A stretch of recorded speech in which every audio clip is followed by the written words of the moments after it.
السلام علیکم ورحمۃ اللہ تعالی وبرکاتہ۔ نحمده ونصلی ونسلم علی رسولہ الکریم، اما بعد فاعوذ باللہ من الشیطان الرجیم، بسم اللہ الرحمن الرحیم۔ ان اللہ وملائکتہ یصلون علی النبی یا ایہا الذین آمنوا صلوا علیہ وسلموا تسلیما۔ اللہم صلی علی سیدنا و مولانا محمد معدن الجود والکرم وآلہ الکرام وابنہ الکریم وبارک وسلم صلاۃ و سلاما علیک یا رسول اللہ صلی اللہ تعالی علیہ وسلم۔ وقف کا بیان جاری و ساری ہے، اور اوقاف میں مسجد بھی آتی ہے، مدرسہ بھی آتا ہے، قبرستان بھی آتا ہے، اور اس کے علاوہ دوسری بھی چیزیں ہوتی ہیں جو اوقاف میں آتی ہیں۔ اور وقف کیا ہے، وقف کی تعریف کیا ہے، وقف کے احکام اور مسائل اس سے پہلے بیان کر دیے گئے۔ بیان جو جاری تھا وہ یہ تھا کہ مسجد اور مدرسے کے متعلقین کے وظائف، یعنی مسجد کا امام ہے مثال کے طور پر، کیونکہ اس کا بھی تعلق مسجد سے ہے، متعلقین مطلب تعلق رکھنے والے، مسجد اور مدرسے سے تعلق رکھنے والے لوگ، یعنی وہاں پہ کام کرنے والے اور خدمات انجام دینے والے لوگ۔ جیسے مسجد میں امام ہوتا ہے، مؤذن ہوتا ہے، اسی طرح متولی بھی ہوتا ہے جو ذمہ داری نبھاتا ہے اور وہ مسجد کے لیے اپنا وقت دیتا ہے، متولی اور ٹرسٹی۔ مدرسے میں پڑھانے والے اساتذہ ہوتے ہیں، تو ان کی تنخواہ کے معاملات اور مسائل کیا ہوں گے، کس کو کتنی تنخواہ دی جا سکتی ہے، کون تنخواہ کا مستحق ہے کہ نہیں، تو اس کے کچھ مسائل اس سے پہلے بیان کیے گئے تھے۔ مسجد اور مدرسے کے متعلقین کے وظائف یعنی تنخواہوں کے بارے میں کچھ مسائل بیان کیے گئے تھے۔ آگے سوال شامل کرتے ہیں کہ امام نے چند دنوں کے لیے کسی کو اپنا نائب بنا دیا تو جتنے دن اس نائب نے امامت کی اجرت کا مستحق کون ہے؟ اس سے پہلے جیسے حج کے بارے میں ایک مسئلہ آیا تھا کہ امام حج کرنے کے لیے چلا گیا، تو یا جو ہے کہ مدرس تھا، مدرسے میں پڑھا رہا تھا، وہ حج فرض ادا کرنے کے لیے چلا گیا، تو اب ایک طرف ہمارے ذہن میں سوال یہ آتا ہے کہ وہ تو اپنا فریضہ انجام دینے کے لیے گیا ہے، فریضہ ادا کرنے کے لیے، ایک فرض ادا کرنے کے لیے گیا ہے، تو کیا جتنے دن کی اس کی چھٹی ہوگی یعنی غیر حاضری ہوگی وہ اتنے دنوں کی تنخواہ کا مستحق ہوگا؟ تو اس میں جواب دیا گیا تھا کہ جتنے بھی دن کی، اگرچہ وہ فرض حج ادا کرنے کے لیے گیا ہے، اس میں جتنے بھی دن کی چھٹی ہوگی وہ تنخواہ کا مستحق نہیں ہوگا۔ 30 دن کی، 35 دن کی، جتنے بھی دن کی چھٹی ہوگی، یہ تنخواہ ہمارے عرف میں وہ اس کا مستحق نہیں ہوتا۔ تو وہی آگے جو ہے کہ اس طرح کا ایک سوال شامل کرتے ہیں کہ امام کہیں چلا گیا چند دنوں کے لیے، لیکن وہ اپنا نائب بنا کے گیا، کسی کو اپنی جگہ پر رکھ کے گیا، تو اب سوال یہ پیدا ہوتا ہے کہ ان دنوں کی تنخواہ کا مستحق کون ہوگا؟ یعنی اصل جو امام ہے وہ ہوگا یا جس کو وہ اپنا نائب بنا کر گیا ہے وہ مستحق ہوگا؟ تو اس کا جواب دیتے ہیں۔ امام نے اگر چند روز کے لیے کسی کو اپنا نائب یعنی قائم مقام مقرر کر دیا ہے تو یہ اس کا قائم مقام ہے، مگر وقف کی آمدنی اور چندے سے اس کو کچھ نہیں دیا جا سکتا، کیونکہ امام کی جگہ اس کا تقرر نہیں ہے، اور جو کچھ امام نے اس کے لیے مقرر کیا ہے وہ امام سے لے گا، کیونکہ یہاں پر اس کو رکھا کس نے؟ اس کو امام نے رکھا ہے، اس کو مسجد والوں نے نہیں رکھا، اور اس کو امام کی جگہ پر نہیں رکھا گیا ہے، یعنی جو امام کی حیثیت ہے وہ اس کی حیثیت نہیں ہے، امام اصل کی حیثیت رکھتا ہے، اور یہ تو اس کا قائم مقام ہے، یہ تو اس کا نائب ہے۔ تو امام کے لیے جو تنخواہ یعنی وقف کی آمدنی سے یا چندہ وغیرہ کر کے، جیسے جمعہ کا چندہ ہوتا ہے تو وہ امام اور مؤذن کے لیے ہی ہوتا ہے، تو وہ تو امام تو مستحق ہوتا ہے، لیکن یہ جو نائب ہے وہ اس کا مستحق نہیں۔ ہاں، امام اور اس کے نائب کے درمیان جو کچھ بھی بات چیت ہوئی ہو، اجرت طے ہوئی ہو کہ 8 دن کے لیے تم نماز پڑھا دینا اور میرے پاس سے اتنے اتنے لے لینا، تو وہ جو بھی مقرر ہوا ہے نائب وہ امام کے پاس سے لے گا۔ ہاں، کبھی ایسا ہو سکتا ہے کہ امام جو ہے کہ ایک عرصے کے لیے جا رہا ہے، وہ 4-5 مہینے کے لیے، کبھی ممکن ہو سکتا ہے کہ چلا گیا، اب اس نے اپنا کوئی نائب مقرر نہیں کیا، اپنی طرف سے اس نے کوئی اپنا قائم مقام مقرر نہیں کیا، اس نے چھوڑ دیا متولیوں پر، مسجد کے ذمہ داروں پر چھوڑ دیا، یا جو ہے کہ ٹرسٹیان پر چھوڑ دیا کہ آپ دیکھو، یعنی کوئی امام آپ رکھ لیجئے۔ تو اب اگر وہ امام رکھیں گے، یعنی ٹرسٹی اور مسجد کے ذمہ داران اگر امام رکھیں گے، تو پھر یہ امام اصلی کی جگہ پر ہوگا، تو یہ وہ تنخواہ کا مستحق ہوگا جو پہلے والے امام کو دی جاتی تھی، تو گویا کہ عارضی طور پر یہ امام ہو گیا۔ اب آگے سوال ہے کہ امام و مؤذن کی سالانہ تنخواہ مقرر تھی، سال کے دوران ان کا انتقال ہو گیا تو جتنے دن انہوں نے کام کیا ہے اس کی اجرت کے وہ مستحق ہیں یا نہیں ہیں؟ یہ کبھی ایسا ہو سکتا ہے، ہمارے یہاں پہ عام طور پر تو سالانہ تنخواہ نہیں ہوتی، یعنی ایسا نہیں ہوتا کہ 12 مہینے پورے ہو جانے کے بعد تنخواہ دی جائے، ایسا بہت کم ہوتا ہے۔ اکثر و بیشتر صرف اوقاف کے معاملات میں نہیں بلکہ دوسرے معاملات میں بھی کہیں اور دوسری جگہ ملازمت کرتے ہیں یا دنیاوی معاملات میں، تجارت کاروبار میں کہیں جاب اگر کر رہے ہیں تو اس میں مہینے مہینے تنخواہ دی جاتی ہے۔ اس میں نہ 6 مہینے کا رواج ہے اور نہ ہی 1 سال کا رواج، بلکہ 1 مہینے کا ہمارے یہاں پر رواج ہے۔ اس کو مثال کے طور پر سمجھا رہے ہیں کہ اگر کہیں ایسا ہو کہ سالانہ تنخواہ دی جاتی ہو، یعنی سال میں 1 مرتبہ تنخواہ دی جاتی ہو اور 6 مہینے کے بعد انتقال ہو گیا، تو کیا وہ 6 مہینے کی تنخواہ کے مستحق ہوں گے یا نہیں ہوں گے؟ یا 1 مہینے کا ہی ہم لے لیں کہ 1 مہینے میں تنخواہ دی جاتی ہے اور کسی نے 15 دن تک پڑھایا تھا، اب کچھ عارضہ پیش آ گیا، یا تو پھر انتقالی ہو گیا یا پھر ایسے بیمار ہو گئے کہ وہ شریک ہی نہیں ہو سکے پڑھانے کے لیے، تو اب کیا جو 15 دن تک انہوں نے پڑھایا ہے وہ اتنے دنوں کی تنخواہ کے مستحق ہے، یا پھر 1 مہینے کا انتظار کیا جائے گا کہ بھائی 1 مہینہ پورا نہیں ہو پایا، مکمل نہیں ہو پایا اور تنخواہ مہینے کی ہوتی ہے اس لیے اب وہ مستحق نہیں ہوں گے؟ کیا اس طرح کی کوئی بات ہے؟ تو جواب دیتے ہیں، امام اور مؤذن کی سالانہ اجرت مقرر تھی، یعنی ان کو سالانہ تنخواہ دی جاتی ہے سال میں 1 مرتبہ، اور سال کے دوران ان کا انتقال ہو گیا تو جتنے دنوں انہوں نے کام کیا ہے اتنے دنوں کی تنخواہ کے وہ مستحق ہیں۔ ظاہر سی بات ہے جو اجرت جو ہو رہی ہے، جو ان کو تنخواہ دی جا رہی ہے وہ ان کے کام کے بدلے میں دی جا رہی ہے، تو جتنا کام کیا ہے اس کی تو وہ تنخواہ کے مستحق ہوں گے ہی وہ۔ تو مثال کے طور پر 1 سال میں 1 مرتبہ جو ہے کہ تنخواہ دی جاتی تھی، 6 مہینے میں انتقال ہو گیا ہے تو 6 مہینے کی تنخواہ ان کو دی جائے گی۔ اب ان کا تو انتقال ہو گیا ہے تو کیا کریں گے؟ وہ ان کے وارثوں میں جائے گی، ان کے ورثاء کو وہ تنخواہ دی جائے گی، کیونکہ ان کا پہلے تو ان کا ہی حق تھا لیکن ان کا انتقال ہو گیا تو اب یہ جو بھی تنخواہ تھی یہ منتقل ہو جائے گی وارثوں کی طرف، کیونکہ مورث جو ہوتا ہے جس کا انتقال ہو گیا ہے اس کا جو کچھ بھی مال ہے، جائیداد، اس کے پاس جو کچھ بھی ہے وہ کن میں چلا جاتا ہے؟ وہ وارثوں کے پاس چلا جاتا ہے، وارث اس کے مستحق ہوتے ہیں، تو یہ تنخواہ لے کر اس کے وارثین کو دے دی جائے گی، اور وارثین اپنے اندر وہ جو بھی شریعت کے حساب سے جو حصہ بنتا ہے ہر وارث کو اس کے اعتبار سے وہ لوگ تقسیم کر دیں گے، اگرچہ اوقاف کی آمدنی آنے سے پہلے ہی انتقال ہو گیا ہو۔ ابھی ایسا ہوتا ہے کہ ہو سکتا ہے کہ وہاں سالانہ تنخواہ اسی لیے مقرر کی ہو کہ وہ اوقاف کی جو آمدنی وہ سال میں 1 مرتبہ آتی ہو سکتا ہے وہاں پر، جبکہ ہمارے یہاں تو آمدنی کا بھی معاملہ مہینے مہینے کا ہے۔ جیسے اگر مسجد کی دکانیں ہیں، مسجد کے مکانات ہیں تو کرایہ مہینے مہینے میں آ بھی جاتا ہے، تو وہ آمدنی جو ہوتی ہے وہ مہینے مہینے میں آ جاتی تو مہینے مہینے میں دے دیا جائے گا، لیکن یہاں سالانہ کی بات کر رہے ہیں سمجھانے کے لیے، اس کو یوں سمجھے کہ سال میں 1 مرتبہ آمدنی آتی ہو، کہیں پر ہو سکتا ہے ایسا ہو، تو وہ آمدنی آنے سے پہلے ہی ان کا انتقال ہو گیا ہے، تو اس کا یہ مطلب نہیں ہے کہ اب وہ مستحق نہیں ہوں گے، پھر بھی ان کو دیا جائے گا۔ اور مدرس کا انتقال ہو گیا تو جتنے دنوں کام کیا ہے یہ بھی اتنے دنوں کی تنخواہ کا مستحق، یعنی سیم مسئلہ ہے، مدرس نے جتنے دنوں تک پڑھایا ہے وہ اتنے دنوں کی تنخواہ کا مستحق ہوگا۔ امام و مؤذن اور مدرس میں سالانہ کی کوئی تخصیص نہیں، بلکہ یہ تو کتابوں میں آیا رد المحتار کے حوالے سے، فتاوی شامی کے حوالے سے، کیونکہ اس میں سالانہ کا ذکر تھا اس لیے اس مسئلے کو یہاں پر بیان کر دیا، ورنہ ہمارے یہاں پہ عام طور پر مہینے مہینے ماہانہ تنخواہ دی جاتی ہے، تو یہاں اسی لیے کہہ رہے ہیں کہ سالانہ کی کوئی تخصیص نہیں بلکہ ششماہی یا ماہوار تنخواہ ہو، جیسا کہ ہمارے یہاں عموماً ماہوار تنخواہ ہوتی ہے، یعنی مہینے میں 1 بار تنخواہ ہوتی ہے، سالانہ یا ششماہی اتفاقاً ہی ہوتی ہے، یعنی 6 مہینے میں تنخواہ دی جاتی ہو یا سال میں 1 مرتبہ تنخواہ دی جاتی ہو، ایسا ہمارے یہاں پہ بہت کم ہوتا ہے، اور درمیان میں انتقال ہو جائے تو اتنے دنوں کی تنخواہ کا وہ مستحق ہے۔ اب آگے سوال ہے کہ امام کی تنخواہ میں اضافہ کب کیا جا سکتا ہے؟ بہت اہم سوال ہے امام کی تنخواہ میں، کیونکہ ابھی عام طور پر آپ دیکھیں تو اکثر و بیشتر یہ مسائل آتے ہیں اور اکثر و بیشتر امام یا مؤذن یہ شکایت کرتے ہوئے نظر آتے ہیں کہ ہماری تنخواہ بہت کم ہے، ہماری تنخواہ بہت کم ہے۔ تو سب سے پہلے تو یہ کہ امام اور مؤذن کی تنخواہ ہونی کتنی چاہیے، سب سے پہلے تو یہ سوال ہے، اور اگر پہلے سے تنخواہ جاری ہے اور اضافہ کرنا چاہتے ہیں تو کب اضافہ کر سکتے ہیں اور کب اضافہ نہیں کر سکتے۔ تو تنخواہ کتنی ہونی چاہیے وہ تو اس سے پہلے گزرا ہے، یعنی اتنی تنخواہ ہونی چاہیے جس سے ان کی ضرورت پوری ہو سکے۔ اب اتنی کم تنخواہ دے رہے ہیں کہ ان کے بال بچوں کا بھی گزر بسر نہیں چل پا رہا ہے، اور اکثر بیشتر ہم نے اماموں کو دیکھا کہ امام ہونے کے باوجود ان کو دوسرا بھی کچھ کام کرنا پڑ رہا ہے، سائیڈ میں سے کچھ دوسرا کام کر رہے ہیں، کچھ بھی کاروبار تجارت وغیرہ ان کو مجبوری میں کرنا۔ اس کا کیا مطلب ہوا کہ مسجد سے جو ان کو تنخواہ مل رہی وہ ان کے لیے کافی نہیں ہے،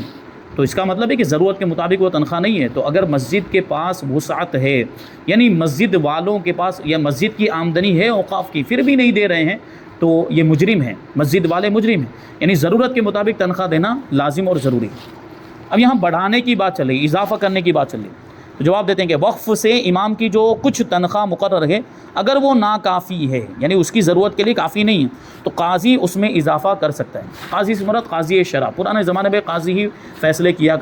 کرتے تھے، اب اس زمانے میں جو شہر کا سب سے بڑا عالم ہوگا، جو شہر کا سب سے بڑا مفتی ہوگا، مرجع فتاوی ہوگا، یعنی لوگ اپنے فتوے معلوم کرنے کے لیے، اپنے مسئلے معلوم کرنے کے لیے جس کے پاس پہنچتے ہیں، جس سے پوچھتے ہیں، سوال پوچھتے ہیں، وہ جو مفتی ہے وہ شہر کا سب سے بڑا عالم اور سب سے بڑا مفتی ہوگا، اس کے پاس جائیں گے یہ مسئلہ لے کر کہ امام کو جو ابھی تنخواہ مل رہی ہے وہ تنخواہ اس کے لیے کافی نہیں ہے، تو بڑھا سکتے کہ نہیں بڑھا سکتے؟ وہ کہے گا ہاں بڑھانی چاہیے کیونکہ یہ کافی نہیں ہے، اور اس کو یہی کہنا بھی چاہیے، کیونکہ ظاہر سے بات ہو تو شریعت کے اصول سے واقف ہے۔ جو مفتی ہوگا، جو شہر کا سب سے بڑا عالم ہو، تو جانتا ہے کہ اس کو کتنی تنخواہ ملنا چاہیے، تو وہ کہے گا ہاں اضافہ ہونا چاہیے، 8,000 ہے 10,000 کیا جائے، 12,000 کیا جائے، جتنا اس کے لیے مناسب ہو اتنا بڑھایا جائے۔ تو وہ قاضی جب حکم نافذ کر دے گا تو پھر اس کے مطابق تنخواہ بڑھائی جائے گی۔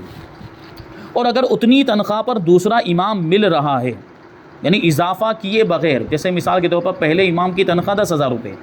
یہاں اضافے کی بات ہوئی ہے، 10,000 روپے اس کے لیے کافی نہیں ہے، لیکن اتنی ہی تنخواہ میں دوسرا امام مل جا رہا ہے اور اس کے لیے ہو سکتا ہے اتنی ہی کافی ہو، تو کیا کہتے ہیں کہ اتنی تنخواہ میں دوسرا امام مل رہا ہے، یعنی 10,000 میں مثال کے طور پر دوسرا امام مل رہا ہے، مگر یہ امام پہلے والا جو امام ہے وہ عالم ہے اور پرہیزگار، یعنی دوسرے امام کے مقابلے میں یہ زیادہ علم رکھتا ہے اور زیادہ متقی، زیادہ پرہیزگار، ایسا ہوتا ہے نا، سب کے اعمال الگ الگ ہوتے ہیں، تو اس سے بہتر ہے مطلب یہ امام عالم ہے، پرہیزگار، اور پہلے والے امام، دوسرے والے امام سے بہتر ہے پہلا والا امام، جب بھی اضافہ جائز ہے، یعنی پہلے والے امام کی تنخواہ میں اضافہ کیا جا سکتا ہے اس کی پرہیزگاری کی بنیاد پر اور اس کے تقویٰ کی بنیاد پر، اس کے عالم ہونے کی بنیاد پر اس میں اضافہ کیا جا سکتا ہے۔ اور اگر ایک امام کی تنخواہ میں اضافہ ہوا، اس کے بعد دوسرا امام مقرر ہوا، تو اگر امام اول کی تنخواہ کا اضافہ اس کی ذاتی بزرگی کی وجہ سے تھا تو دوسرے میں نہیں، تو دوسرے میں نہیں ہے، یعنی پہلے والے امام میں پرہیزگاری کی وجہ سے اضافہ کر دیا تھا، اس کے زیادہ علم والا ہونے کی وجہ سے اضافہ کر دیا تھا، اب جب دوسرا امام لائے تو اس میں وہ بات نہیں تھی، وہ اتنا پرہیزگار نہیں، وہ اتنا زیادہ علم والا نہیں ہے، تو اب دوسرے کے لیے وہ اضافہ جائز نہیں، کیونکہ وہ تو اس کی ذاتی بزرگی کی وجہ سے اضافہ ہوا تھا۔ اور اگر وہ اضافہ کسی بزرگی اور فضیلت کی وجہ سے نہ تھا بلکہ ضرورت اور حاجت کی وجہ سے تھا، تو دوسرے کے لیے بھی تنخواہ میں وہی اضافہ ہوگا، یعنی پہلے امام کو جو تنخواہ بڑھائی تھی وہ اس کی ضرورت کی وجہ سے بڑھائی تھی کہ اتنی تنخواہ اس کے لیے کافی نہیں تھی، 10,000 مثال کے طور پر اس کے لیے کافی نہیں تھے، تو 2,000 کا اضافہ کر کے 12,000 روپے کر دیے تھے۔ اب دوسرے امام کو ہم رکھ رہے ہیں تو دوسرا امام بھی اتنی تنخواہ کا مستحق ہوگا، کیونکہ وہاں پر اس کی ذاتی بزرگی کی وجہ سے یا کوئی فضیلت اور پرہیزگاری یا علم کی وجہ سے نہیں بڑھایا تھا بلکہ ضرورت اور حاجت کی وجہ سے تنخواہ کو بڑھایا تھا، تو دوسرا امام بھی اتنی تنخواہ کا مستحق ہوگا، یعنی اضافے والی تنخواہ کا مستحق ہوگا۔ یہی حکم دوسرے وظیفے پانے والوں کا بھی ہے، یعنی دوسرے جو کام کرنے والے، یا تو امام کی بات چل رہی ہے، مؤذن بھی اس میں آ جائے گا، اگر مدرس ہے یعنی مدرسے میں پڑھا رہا ہے، وقف مدرسہ اس میں پڑھا رہا ہے، تو اس کی تنخواہ کے بھی یہی معاملات ہوں گے کہ ضرورت کی وجہ سے ان کی تنخواہوں میں اضافہ کیا جا سکتا ہے، یعنی جو تنخواہ دی جا رہی اگر وہ تنخواہ ناکافی ہو، جس سے زمانے کے حساب سے ابھی ہم نے امام کو 10 سال پہلے رکھا تھا، 10 سال پہلے چیزوں کے بھاؤ الگ تھے، اور اب مہنگائی بڑھ جاتی ہے، دن بدن مہنگائی بڑھتی جا رہی ہے، تو چیزوں کے بھاؤ میں بھی اضافہ ہو جاتا ہے، قیمتیں بڑھ جاتی ہیں، تو اب ہم نے 10 سال پہلے اگر 5,000 روپے رکھے تھے اور اب بھی ہم کہیں کہ بھائی ہم نے پہلے جو مقرر کیے تھے وہی 5,000 دیں گے، جبکہ مہنگائی بڑھ چکی ہے، وہ 5,000 ان کے لیے کافی نہیں ہوں گے، تو ہمیں اضافہ کرنا ہے، یہ لازمی اور ضروری، حاجت اور ضرورت کی وجہ سے اضافہ کرنا بھی چاہیے۔ آگے ایک سوال ہے کہ بعض مساجد میں امام سے اس طرح اجارہ کیا جاتا ہے کہ جمعہ کے دن نماز جمعہ میں جمع ہونے والا سارا چندہ آپ کو ملے گا اور اس کے علاوہ ماہانہ اجارہ نہیں دیا جاتا، کیا کمیٹی کا اس طرح اجارہ کرنا جائز ہے؟ یعنی امام کو اس طور پر اجرت پہ رکھا کہ جمعہ میں جو کچھ بھی چندہ آتا رہے گا وہ چندہ آپ کو دیا جاتا رہے گا، یعنی وہی آپ کی تنخواہ گویا کہ وہی آپ کی مزدوری، وہی آپ کی اجرت، یہ اس طرح اجارہ کیا۔ اب اس میں غور کرنے کی ضرورت ہے، کیونکہ جمعہ کے دن جو چندہ آتا ہے کیا اس کی کوئی مقدار مقرر ہوتی ہے؟ وہ تو کبھی کم بھی ہو سکتا ہے، کبھی زیادہ بھی ہو سکتا ہے، ٹھیک ہے، کسی دن مقتدی زیادہ آ گئے، مصلیان زیادہ آ گئے تو زیادہ چندہ ہو جائے گا، اور کسی دن کم آئے تو کم چندہ ہوگا، کبھی ایسا بھی ہو سکتا ہے زیادہ آنے کے باوجود چندہ کم ہوا، لوگوں نے کم دیا، تو یہ جو چیز ہے، جو تنخواہ ہے وہ فکس نہیں ہو پائے گی، جبکہ اجرت کے معاملے کے اندر اجارے میں جو بھی مطلب